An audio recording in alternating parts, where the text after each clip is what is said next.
Record on this. All right. So welcome everyone in Facebook land to Bedtime Stories with myself, Paul, and Kent. We also have, that you can't see, but you might hear a little bit later, Julie, Joanna, Leah, and Richard. And we just had a wonderful conversation about Come Alive, the Living Spiritfully Guide to Thriving podcast.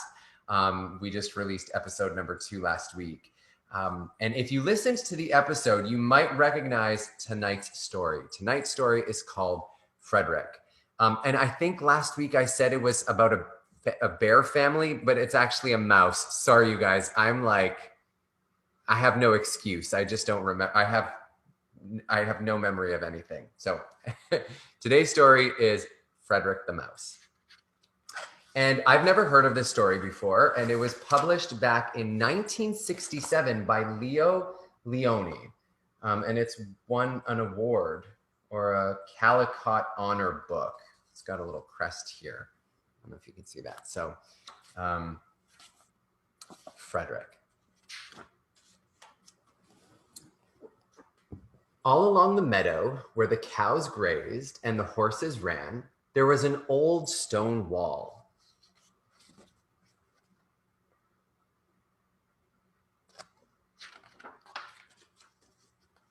In that wall, not far from the barn and the granary, a chatty family of field mice had their home.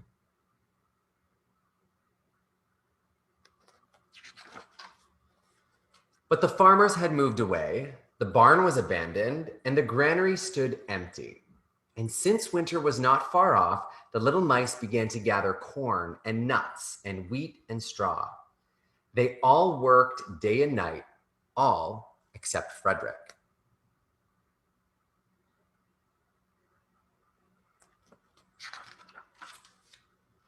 Frederick, why don't you work? They asked. I do work, said Frederick. I gather sun rays for the cold, dark, oh, hold on, let me start again. I gather sun rays for the cold, dark winter days.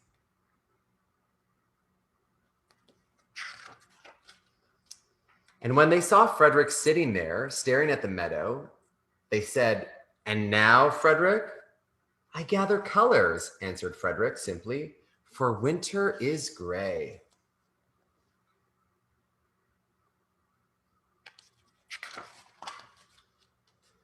And once Frederick seemed half asleep. Are you dreaming, Frederick? They asked reproachfully. But Frederick said, oh no, I am gathering words. For the winter days are long and many, and we may run out of things to say. He does look a little dreamy, doesn't he? The winter days came, and when the first snow fell, the 5 little field mice took to their hideout in the stones.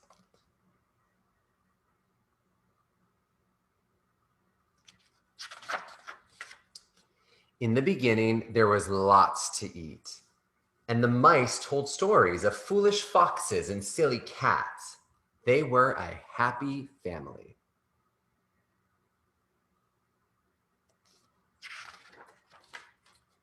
But little by little, they had nibbled up most of the nuts and berries. Straw was gone, and the corn was only a memory. It was cold in the wall, and no one felt like chatting.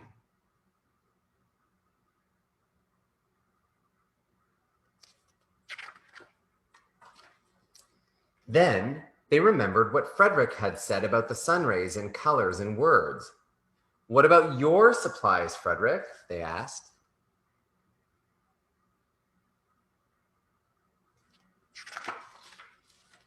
Close your eyes, said Frederick, as he climbed on a big stone. Now I send you the rays of the sun. Do you feel how they're golden glow? And as Frederick spoke of the sun, the 4 little mice began to feel warmer. Was it Frederick's voice? Was it magic?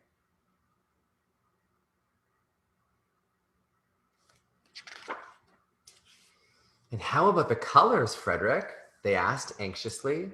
Close your eyes again, Frederick said. And when he told them, of the blue periwinkles, the red poppies, and the yellow wheat, and the green leaves of the berry bush, they saw the colors as clearly as if they had been painted in their minds.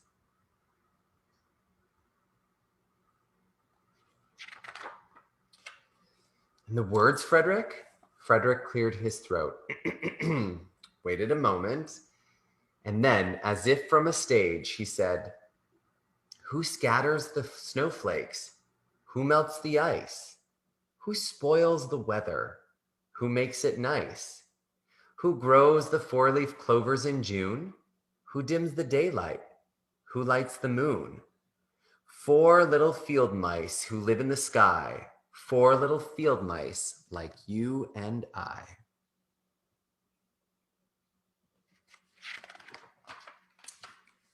One is the spring mouse who turns on the showers. Then comes the summer who paints in the flowers. The fall mouse is next with walnuts and wheat, and winter is last with little cold feet. Aren't we lucky the seasons are 4? Think of a year with 1 less or 1 more.